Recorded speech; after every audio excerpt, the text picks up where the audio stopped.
بدشگونی لینا یہ بہت سارے معاشروں میں اور تہذیبوں میں مروج تھا اور اب بھی مروج ہے، لیکن اسلام نے اس کی نفی کی ہے۔ بدشگونی کیا ہے؟ کسی دن کو، کسی جگہ کو، کسی شخص کو منحوس خیال کرنا۔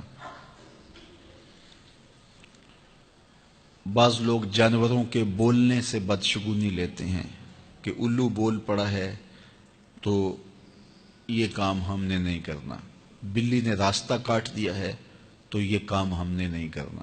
اسی طرح بعض اشخاص کو منحوس خیال کیا جاتا ہے کہ بعض لوگ منحوس ہیں۔ عموماً بعض خاندانوں کے اندر کسی عورت کو منحوس خیال کر لیا جاتا ہے اور پورے خاندان کے لوگ اس کے بارے میں یہ رائے قائم کر لیتے ہیں کہ یہ منحوسہ ہے، اور یہ اگر صبح صبح اس سے ملاقات ہو گئی تو پھر سارا دن خراب گزرے گا۔ تو یہ ایک تصور ہے بدشگونی کا جو ہماری معاشرت کے اندر پایا جاتا ہے۔ جاہلیت کے زمانے میں یہ ساری چیزیں موجود تھیں۔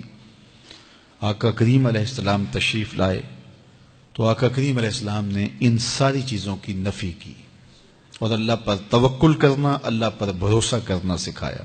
علماء کی صحبت میں بیٹھنے والے لوگ کافی حد تک ان چیزوں سے بچے رہتے ہیں۔ عام لوگوں کی زندگیوں کے اندر یہ چیزیں موجود ہوتی ہیں۔ جاہل پیروں، ملنگوں اور یہ بنگیوں چرسیوں کے پاس بیٹھنے والے لوگوں کے اندر تو کوٹ کوٹ کے یہ ہندوانہ چیزیں رچی بسی ہوتی ہیں۔ اس لیے ہمیں شریعت بیضاء کے مطابق ہی اپنی زندگی گزارنی چاہیے اور اپنے نظریات شریعت سے ہی لینے چاہیے۔ اہل علم کی صحبت میں بیٹھنے سے نور ملتا ہے اور حقیقی رستہ نصیب ہوتا ہے۔ تو کسی کو منحوس قرار دے دینا یہ ہماری اپنی اختراع ہوتی ہے، ہمارا اپنا وسوسہ باطن ہوتا ہے۔ حضور نے ارشاد فرمایا ایک تو متعدی مرض نہیں ہے کہ اگر میں اس کے پاس بیٹھا تو یہ مرض مجھے اس سے لگ جائے گی۔ دوسری بات ارشاد فرمائی ولا حامتا، الو کا بولنا کوئی معنی نہیں رکھتا، اس کی آواز کوئی معنی نہیں رکھتی۔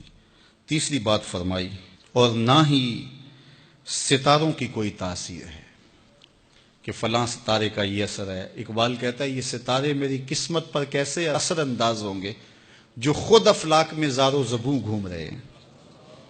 وہ بعض کہتے ہیں ہاتھ کی لکیریں کام کرتی ہیں، جی یہ تیری ہاتھ میں فلاں چیز کی لکیر ہی نہیں ہے، فلاں کی لکیر ہی۔ وہ بیٹھے ہوتے ہیں نا فٹ پاتھ کے اوپر پروفیسر بابا جو قسمت کا حال بتاتے ہیں اور 10 روپے لیتے ہیں، تو وہ بتا رہے ہوتے ہیں تیری قسمت میں یہ ہے، تیری قسمت میں یہ ہے، تیری قسمت میں یہ ہے۔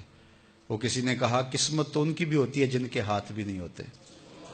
تو یہ لکیروں میں قسمت کو تلاش نہیں کیا جا سکتا۔ جب بچہ شکم مادر میں 120 دن کا ہوتا ہے، صحیح حدیث میں آتا ہے، فرشتہ اس کی عمر بھی لکھ جاتا ہے، اس کا رزق بھی لکھ جاتا ہے، اس کا شقی و سعید بھی ہونا لکھ جاتا ہے۔ لکھ دیا گیا، قلم اٹھا لیے گئے اور صحیفے خشک ہو گئے، اب کوئی نہیں لکھا جائے گا۔ تو جو شکم مادر میں لکھا گیا لکھا گیا۔ اور چوتھی بات اللہ کے محبوب نے فرمایا کہ سفر کچھ نہیں ہے۔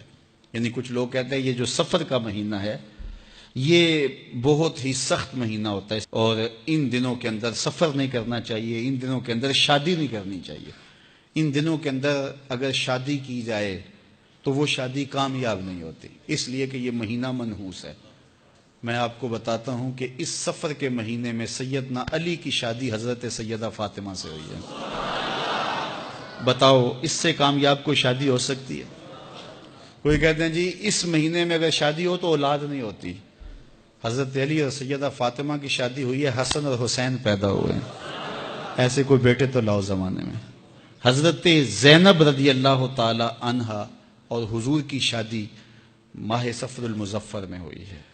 اس لیے ہمارے علماء اس کو خالی سفر کا مہینہ بولنے کے بجائے سفر الخیر یا سفر المظفر کے نام سے پکارتے ہیں، یعنی کامیابی کا مہینہ، خیر کا مہینہ۔ تو یہ محض لوگوں کی اختراعات ہیں۔ تو جس طرح باقی مہینوں میں شادی کرنے میں کوئی حرج نہیں، تو سفر کے مہینے میں بھی شادی کرنے میں کوئی حرج نہیں، آقا کریم نے فرمایا یہ بدشگونی لینا یہ شرک ہے، اللہ کے توکل کے منافی بات ہے۔ اس لیے جاہل لوگوں کا کام ہے کہ لوگوں کو اوہام میں وسوسوں میں مبتلا رکھیں، ضعیف الاعتقادی قائم رہے تاکہ کچھ لوگوں کا کام چلتا رہے، لیکن اللہ کے محبوب جو دین لے کر آئے اس میں اس کو علامت شرک بتایا گیا۔ یہ جو بدشگونی ہے یہ فرمایا تمہارے اندر کا وسوسہ ہے، اور جب کوئی بندہ اندر سے ضعیف الاعتقاد ہوتا ہے تو پھر یہ چیزیں اسے پیش آتی رہتی ہیں، اس کو یہ سمجھتا ہے ہاں اسی وجہ سے ہو رہا ہے۔